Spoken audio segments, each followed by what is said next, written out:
Madison, Wisconsin. AP, Wisconsin's Democratic Governor Tony Evers vetoed 5 Republican-authored anti-abortion bills on Friday, 2 days after the U.S. Supreme Court heard arguments in a case that could curtail if not end a woman's right. Evers, who is making his support for abortion rights a key plank of his 2022 re-election campaign, had been widely expected to veto the measures the GOP-controlled legislature passed in October. "I've said it before, and I'll say it again today, as long as I'm governor, I will veto any legislation that turns back the clock on reproductive rights in this state, and that's a promise," Evers tweeted in announcing the vetoes. Republicans do not have enough votes in the legislature to override the vetoes.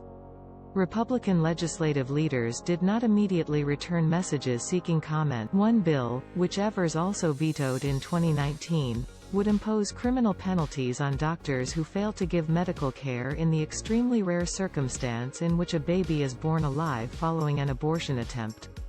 Violators would be guilty of a felony punishable by up to 6 years. The bill also would make intentionally causing the death of a child born alive as a result of an abortion a felony punishable by life in prison. Doctors insist the proposal is a solution in search of a problem.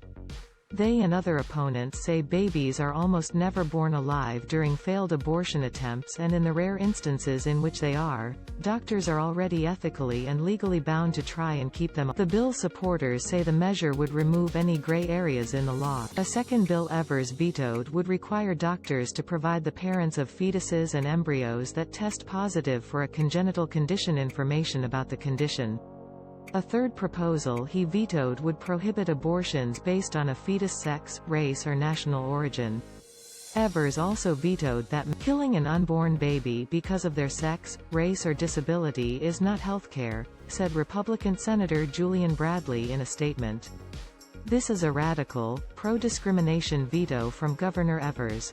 Wisconsinites deserve to know life is valued whether they are a man or woman, white or black, or have a disability. A fourth measure Evers vetoed would reduce funding for abortion providers by prohibiting the state from certifying them as a provider under Medicaid.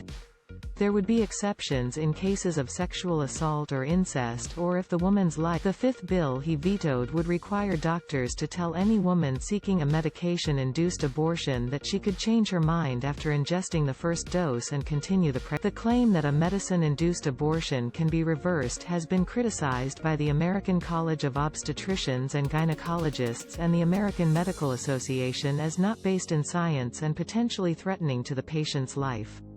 Evers vetoed such a bill. The bills come as abortion rights supporters are concerned that the U.S. Supreme Court could overturn its 1973 Roe v. Wade decision that essentially legalized abortion nationwide before a fetus can survive outside the womb, which is generally around the 24th week of a pregnancy. A Wisconsin law enacted in 1849 made abortion illegal, but it has been unenforceable since the Roe v. Wade decision. That ban would take effect again if Roe v.